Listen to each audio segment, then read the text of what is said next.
Oke guys, kita malam ini ada wawancara sedikit tatap muka sama Pak Yusnan.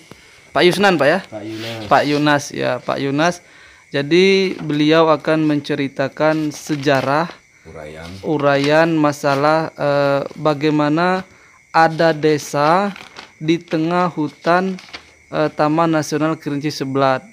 Ya, di mana menurut asal usul mereka ini berasal dari Merangin Jambi melalui yang sering disebut oleh orang luar itu dari asalnya dari suku anak Madras ya.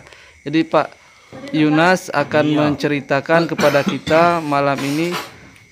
Oke Pak, sebenarnya bagaimana Pak menurut sejarah realnya menurut Bapak desa Air Putih ini pada awalnya, karena saya pernah membaca beberapa sejarah dan tutur, baik itu artikel, kemudian melalui tokoh-tokoh masyarakat yang ada di desa Sungai Lisai, bahwasanya desa ini dulu dibentuk ketika ada 7 orang anak suku Madras ya, yang katanya mencari lahan baru karena pada tahun 65 itu mereka kesulitan memenuhi kebutuhan. Menurut Bapak bagaimana Pak sebenarnya sejarah itu?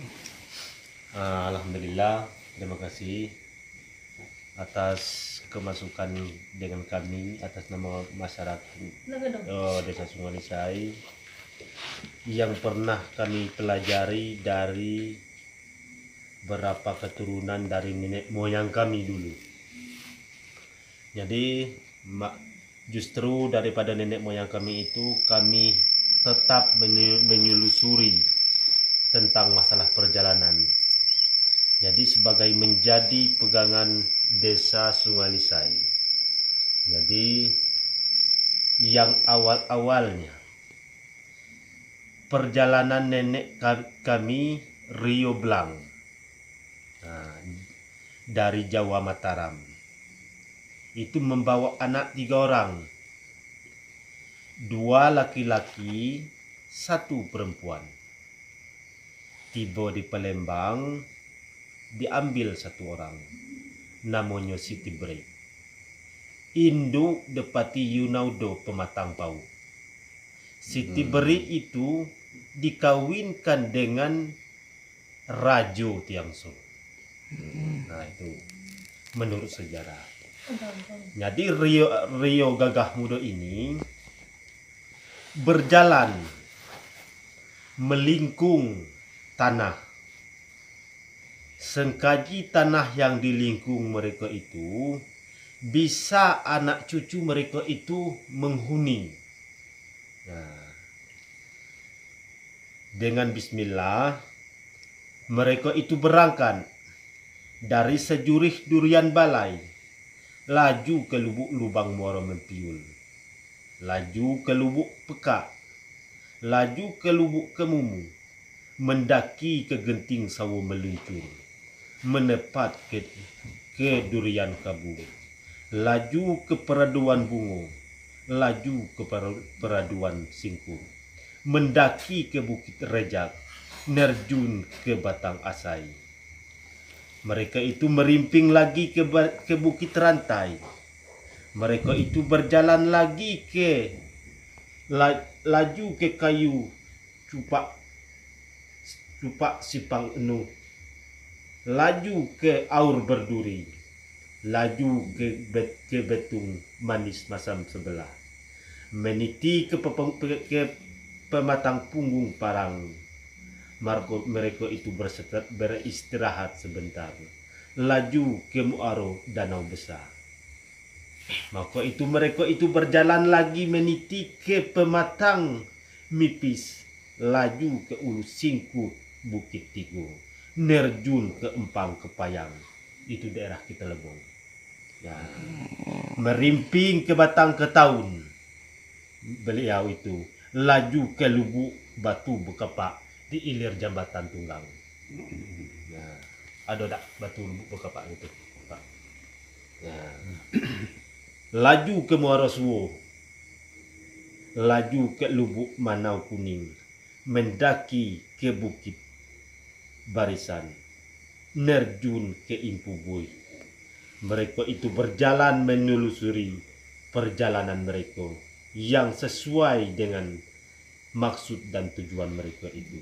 Mendaki lagi mereka itu ke Nyalo Pandan, nerjun ke Peraduan Limau Keling, melayang ke Muara Langku. Itu daerah kami, Muara Madras. Laju ke Kayu Pasak Cupang 4, laju ke Muaro Danau Pau, laju ke Ulu Lensat Kecil, merimping ke Bukit Paku Simpai, laju ke Betung Manis, Betung Tinggi Bane, menepat mereka itu ke Sejurih Durian Balai. Mereka itu berjalan dari Sejurih Durian Balai, kembali lagi ke Sejurih Durian Balai.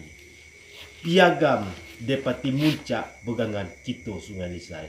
Itulah yang disebut, yang merintis terlebih dahulu, mungkin berapa abad yang sudah itu baru anak cucu mereka itu menelusuri perjalanan itu. Nah, maka mereka yang memberi, yang menelusuri nenek-nenek kami yang 7 orang itu menurut sejarah perjalanan ini, Pak. Nah, cuman itu yang bisa atas kami terangkan dengan bapak-bapak, yang dapat orang tua kami menguraikan kepada anak-anak cucunya itu. Demikianlah, kalau ada kira-kiranya kesalahan, kami mohon maaf dengan sebesar-besarnya. Dengan aku tutup, wabillahi taufiq wal hidayah. Wassalamualaikum warahmatullahi wabarakatuh. Waalaikumsalam warahmatullahi. Ini sebentar Pak, sebelum ditutup. Kalau saya nggak salah, ketika orang 7 itu berangkat, itu mereka membawa satu peta yang pernah dianggap itu pusaka, Pak, kalau saya nggak salah. Itu benar atau tidak itu, Pak, sejarah itu? Bahwasanya mereka itu memang sudah berangkat dari Madras ke sini itu berdasarkan peta itu. Dan peta inilah nanti yang menurut sejarah yang pernah saya ketahui harus dikembalikan, karena pada waktu itu jika Lisai itu belum selesai maka akan terjadi malapetaka. Itu gimana Pak kebenaran sejarah itu, Pak, yang pernah saya dengar? Kalau menurut sejarah yang seperti itu, memang kami belum begitu menelusuri tentang masalah sejarah. Tapi menurut Stamam, Stamam itu siapa, Pak? Stamam itu sebutan untuk apa? Menurut Pisako, Pisako, iya ya. Menurut Pisako, dari nenek moyang kami dahulu. Nah, inilah sebagai untuk menjadi pegangan desa Sungai Lisai, supaya anak cucu mereka itu tahu, oh model ini perjalanan nenek kami dahulu. Mereka itulah anak cucu Piyut Iyingnya menelusuri. Itu dari silsilah keturunan yang Raja Gagah Muda, apa? Rio Gagah Muda itu, iya. Iya. Jadi itu sebenarnya kebenaran sejarah yang pernah ditulis oleh beberapa artikel mengenai sejarah Sungai Lisai itu berarti belum istilahnya itu bisa dikatakan berani dibenarkan secara histori yang sebenarnya, Pak, ya, realnya. Apa itu memang istilahnya ada pas saat-saat ini aja, memang itu berdasarkan catatan sejarah atau catatan sejarah tutur dari tetua adat di Sungai Lisai ini, atau gimana itu, Pak? Nah, tentang masalah sejarah ini, jadi dari nenek moyang kami dahulu sebagai menjadi piagam pegangan desa Sungai Lisai, bukan berapa uang keris, bukan berapa barang yang lain, hanya adalah kertas buku dengan ada catatan perjalanan nenek. Oh, jadi begitu, Pak. Kemudian saya minta penjelasan sedikit, Pak, mengenai sejarah tentang Bukit Rindu Hati, karena desas-desusnya bahwasanya Rindu Hati itu katanya ketika ketujuh orang yang pertama sekali datang di sini itu katanya orang tujuh, itu katanya istilahnya rindu, katanya ingin kembali lagi katanya ke sini. Itu gimana Pak klarifikasinya? Jadi menurut sejarah bapak nenek kami dulu, jadi mereka itu berjalan dari desa Madras menuju ke Ulu Sungai Lisai. Sungai Lisai itu di sebalik Bukit Rindu Hati. Mereka itu lagi naik ke bukit yang sangat besar, jadi ternyata sampai di situ melihat dataran yang luar biasa luas. Luar biasa luas. Dengan adanya membawa beras dan alat-alat untuk permakanan, itu keterangan nenek kami dalam satu orang itu membawa beras 1 kaleng. 1 kaleng. Jadi sampai di puncak Bukit Rindu Hati itu, dia berbicara dengan anggota-anggota, bagaimana kiranya kita ingin menelusuri dataran ini, karena kita tidak dapat berjalan dengan semaksimal mungkin sama dengan perjalanan yang sudah kita lalui.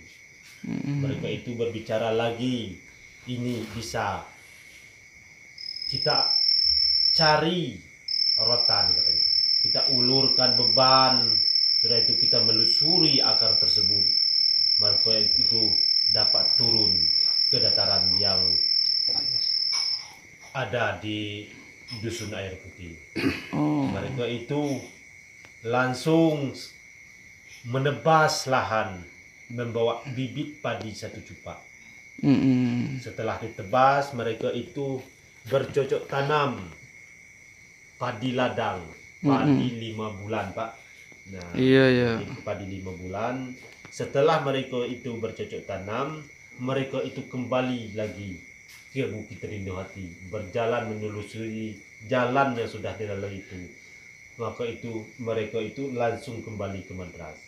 Setelah itu 6 bulan akan datang, mereka itu menelusuri lagi, melihat perkembangan tanah yang ada di dataran Air Putih ini. Ternyata padi yang ditanam itu sudah masak, bersih, subur. Mereka itu mengambil padi tersebut, dibawa kembali lagi ke Madras, diserahkan kepada Depati. Kalau kata orang dulu pada desa itu Pak, Depati. Nah, inilah hasil perjalanan kami Pak, bahwa kami sudah mencari tanah yang subur untuk mencari tempat yang lebih aman katanya. Nah, ternyata padi yang kami tanam itu inilah yang kami serahkan dengan Bapak, sesuai dengan usaha kami orang 7 ini katanya. Nah, justru itulah mulai atas nama Depati berbicara tentang masalah membuat lahan perkebunan, yaitu lahan padi darat. Nah, jadi itulah mulai dibuka 1 orang, 2 orang, 3 orang, hingga sampai 7 orang yang tersebut itu memblok tanah itu. Itu yang bisa aku uraikan keterangan dari Bapak, dari nenek terhadap dengan kami anak cucu. Artinya ada perbedaan sedikit Pak ya. Saya pernah membaca sejarah itu, bahwasanya asal muasal padi itu tumbuh itu ketika mereka istirahat, kemudian ketika mau memasak, di dalam beras yang mau dimasak itu ternyata ada ata atau padi yang belum terkupas. Kemudian itu dibuang. Setelah mereka tinggalkan tempat itu, kembali lagi ke sini, ternyata padi itu berbuah. Ini menurut sejarah yang pernah saya baca Pak. Artinya di sini kami akan berusaha meluruskan agar tidak ada lagi penutupan atau pembelokan sejarah masalah masyarakat anak suku Madras yang ada di Sungai Lisa ini. Kemudian Pak, kami pernah dapat informasi juga itu dulu katanya, jadi katanya dulu di sini itu pernah ada buah padi yang disebut induk padi itu sebesar botol kaca. Itu gimana Pak sejarahnya, kalau bisa Bapak tuturkan pada kami? Kalau menurut sejarah padi ya sebesar kelapa puyuh. Iya iya ya. Kalau omongan orang itu kelapa apa Pak? Kelapa Kosong itu yang nggak ada isinya itu Pak, yang kecil kerdil. Bangking gitu ya. Kelapa bangking. Iya bangking. Nah, memang betul Pak. Betul. Oh begitu ya Pak. Mungkin di desa Sungai Lisa mungkin belum ada Pak, tapi di Madras Pak. Oh berarti itu dari Madras Pak. Dari Madras. Itu apa dulu ketika dari Madras dibawa ke sini atau gimana Pak? Sebenarnya padi itu bukan dibawa ke sini, masih tetap ada di Madras. Kulitnya masih ada Pak, sampai sekarang ini. Oh gitu Pak ya. Besok bisa Pak kita cek, kita lihat ke lokasi induk padi ini, induk padi Pak ya. Induk padi karena memang dulu katanya ini Pak ya, saya dengar sejarahnya juga, sejarah tutur katanya induk padi yang ada di sini itu sekarang hanya tinggal setengah katanya. Karena setengahnya itu dulu dipakai oleh orang-orang kita dari suku Rejang untuk menanam padi, karena padi yang mereka tanam itu sering gagal. Itu gimana Pak sebenarnya? Itu belum jelas Pak. Belum jelas Pak ya. Oke Pak, kita kembali ke 7 orang pembawa pembuka di Desa Sungai Lisa ini. Itu kalau saya nggak salah orang 7. Bapak bisa menyebutkan Pak siapa-siapa? Wah, tidak bisa. Tidak bisa Pak ya. Itu karena memang larangan atau gimana Pak? Bukan larangan. Itu memang betul-betul orang tua dulu kita tidak mengenal nama. Oh begitu Pak ya. Tapi di sejarah yang pernah saya baca itu disebutkan Pak. Bahkan ada yang mereka yang sudah haji yang berangkat ke sini. Itu gimana Pak? Kalau yang haji itu betul, itu Haji Lepki betul. Yang tahu aku karena mereka itu meninggal di desa itu. Itu yang membuka awal, tapi yang perintis belum Pak ya. Yang membuka awal, tapi sudah perintis baru dibuka. Tapi di situ tidak ada penyebutan tahun Pak ya, tahun berapa, karena menurut yang pernah saya baca di artikel itu katanya tahun 65. Ternyata tadi dari sejarah yang Bapak tuturkan kepada kami melalui catatan itu ternyata sudah jauh berabad-abad sebelumnya ternyata sudah ada Pak. Ya. Oh begitu Pak ya. Baik Pak Yunas, terima kasih atas informasinya. Semoga kita bersama-sama bisa melestarikan budaya. Dan inilah kawan-kawan sekalian ya, pentingnya pencatatan supaya sejarah yang pernah terjadi, baik itu silsilah keturunan asal muasal, agar tidak hilang, maka harus senantiasa dijaga dan disampaikan supaya generasi penerus kita tidak buta sama sejarah. Sekian dulu guys dari kita tim Saka Bakti Husada beserta Pak Camat ini masih samarkan saya ya. Pak Yunas, terima kasih banyak Pak atas waktunya. Sampai ketemu di episode selanjutnya.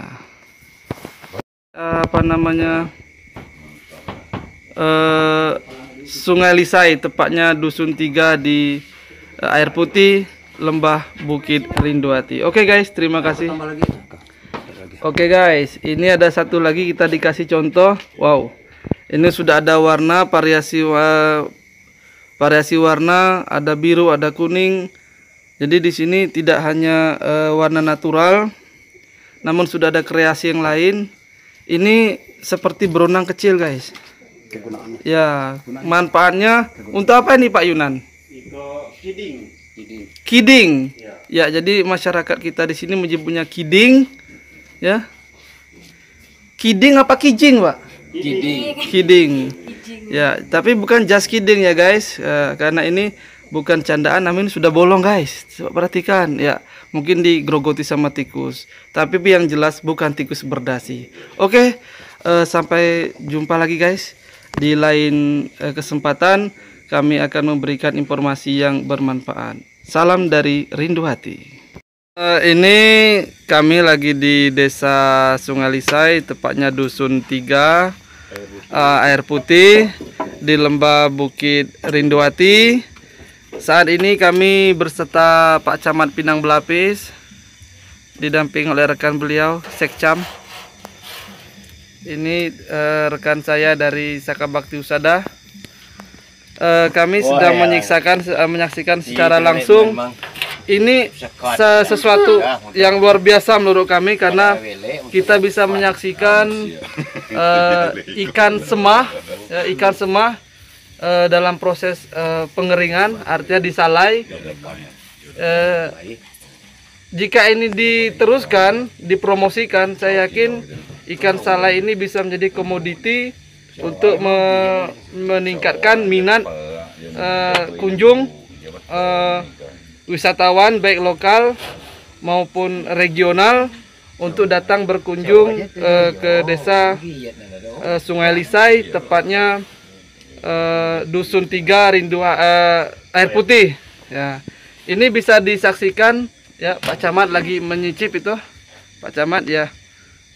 Ikannya masih segar, ya, karena di sini ikannya masih banyak. Semoga ke depan bisa ditingkatkan ke promosi yang lebih serius lagi. Demikian laporan kami, tim Saka Bakti Husada Kabupaten Lebong yang sedang berada di lokasi. Oke guys, kita mau coba nyicip ini telur semah. Ya, ini dicoba oleh rekan saya Pak Indra. Ya, coba dicicip Pak, pakai kecap. Ya, manis. Kemudian saya juga mau coba, ini penasaran. Kita ambil ini, ada telur masih segar. Ya, kita coba. Wow, lihat guys. Ini telur murni, telur ikan, bukan telur ayam. Ya, kita coba langsung. Pak Camat lagi mencoto. Ya. Gimana ya? Woi, luar biasa. Ini tanpa bumbu. Enak, luar biasa. Nikmatnya luar biasa. Ya, ini ada warga sekitar yang datang, ya. Ini masih betul-betul alami. Listriknya hanya menggunakan lampu cas.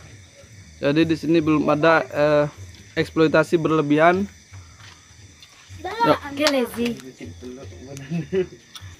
Oke guys, kita wawancara sedikit sama Pak siapa Pak?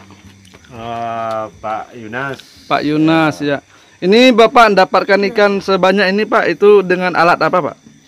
Dengan alat jalo. Jalo. Kalau bahasa kita sini bilang jalo itu apa? Jalo telah. Jalo ya. Jadi tidak menggunakan alat berlebihan Pak ya? Tidak. Iya. Alat manual. Yang biasanya kami itu mencari ikan pertama kali jalo, sudah itu lagi pancing, sudah itu lagi jaring, sudah itu tajung. Dengan kesempatan hari yang kami laksanakan pada hari ini adalah jalo. Jalo Pak ya. Itulah. Jadi ini ikan setelah kita tangkap, kita salai, ini ikannya diapakan Pak? Nanti apakah dikonsumsi, apakah dibagi sama masyarakat sini, apa dijual Pak? Itulah penghasilan kami yang bisa kami untuk membutuhkan ekonomi kami, untuk mencari minyak, rokok dan lain sebagainya. Ini kalau dijual hitungnya per ekor apa per kilo Pak? Per kilo. Per kilo. Sekilo berapa ini Pak? Sekilo itu 65.000. 65.000 Pak ya. Jadi saya bisa nanti misalnya langsung pesan. Ini tahannya berapa hari nih Pak? Tahannya sampai 1 bulan. 1 bulan Pak ya. Wow. Tergantung ke kering juga. Jadi Ikan ini nanti dijualnya ke pasar atau di sini aja, Pak? Di sini aja. Oh, di sini aja, Pak ya. Oke. Oke, Pak, terima kasih informasinya. Semoga kita di sini peduli sama lingkungan supaya ikannya lebih melimpah lagi, dan kami pesan mari kita sama-sama menjaga lingkungan. Terima kasih, Pak. Oke guys, kita lanjut lagi nih menyusuri. Pak siapa tadi Pak namanya Pak? Pak Yunas. Pak Yunas ya. Ini ikan ini Pak, ikan asinnya. Ikan asin bisa.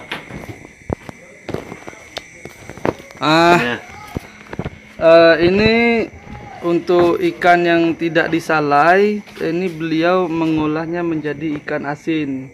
Lihat guys, ini betul-betul ikan putih ya. Ikan putih yang ditangkap menggunakan jala. Ya, ini merupakan hasil dan peluang usaha yang luar biasa sekali jika dimanfaatkan oleh masyarakat lokal, karena ikan ini sudah sangat jarang ditemui di beberapa sungai di Provinsi Bengkulu.